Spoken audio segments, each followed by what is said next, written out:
Starting right now on ABC's This Week. Developing this morning.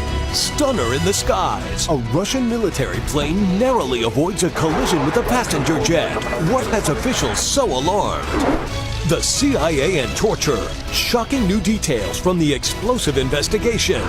2016 showdown. Could new moves preview a battle between Hillary Clinton and Elizabeth Warren? And Jeb Bush dropping his biggest hint yet. I'm going to make up my mind in short order. And the pilgrimage. Wounded American vets go overseas looking for a miracle. From ABC News, This Week with George Stephanopoulos begins now. Good morning. I'm Martha Raddatz, and we're tracking stories developing on several fronts, including nationwide protests against police brutality. Saturday, tens of thousands hit the streets in New York and Washington, the mother of Michael Brown taking part. Events were mostly peaceful, although 23 people were arrested in Boston. But also, breaking this morning, alarms raised after a mid-air scare involving a Russian military jet. A very close call, putting a passenger plane at risk, the latest sign of that high-stakes tension growing between Russia and the West. ABC's Terry Moran on how it happened.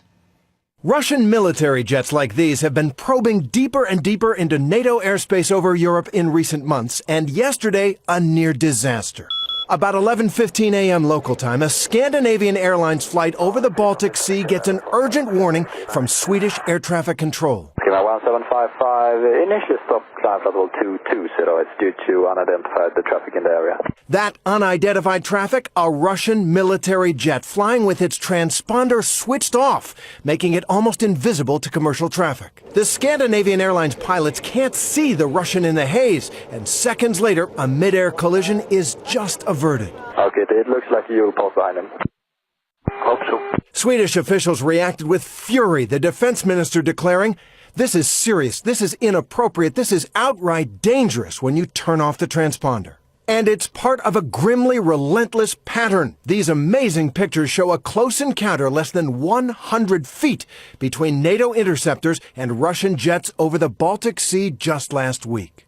And in October, this grainy photo and advanced sonar data sent the Swedish Navy scrambling to scour the waters off Stockholm, searching for a covert Russian sub, but it apparently slipped away. The Russians deny everything, including yesterday's incident, but the Swedes and NATO aren't buying it. The Swedes say Russia even conducted a practice bombing run over Stockholm last year. It's all part of Moscow's message to Europe and the U.S. We're back, and we can pierce your defenses. Martha? Thanks, Terry. That does indeed sound dangerous. Let's take this on now with our ABC contributor and former State Department official, Steve Ganyard. Steve is also a former Marine Corps fighter pilot, so let's start from that vantage point. Steve, how dangerous was this? It's very dangerous, Martha. Anytime you're flying airplanes without the transponder on in very crowded commercial airspace, it's dangerous because air traffic controllers on the ground can't see heading, altitude, airspeed. And you remember in the previous incident, we came within 300 feet of a Russian airplane and another SAS aircraft. So it's very dangerous. There have been a lot of these intercepts lately. There was a Dutch F-16 that intercepted a Russian plane just a short time ago. Take us through that and what was happening there.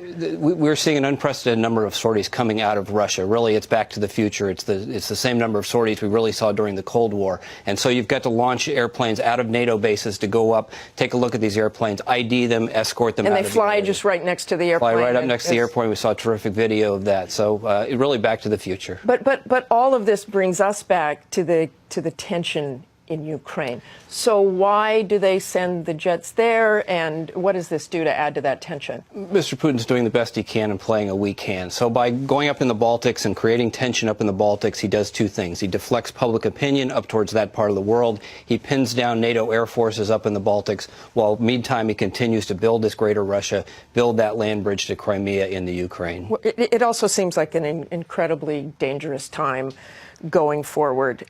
It's a very bad time for Russia. They're in economic crisis. So what's your prediction going forward? What do we have to do? It is a dangerous time. The ruble is tanked 40%. If the Russian economy isn't in a recession, it soon will be. The Russian economy is totally dependent for revenues on oil, which have dropped 40%. Sanctions are biting. And so this is a very dangerous time. Russia is wounded. And we could see Mr. Putin do something that would jack the price of oil up by manufacturing some sort of an incident somewhere else. And if he were going to do that, the Baltics would be a good place to start. Just one more thing to keep our eye on. Thanks very much for joining us, Steve.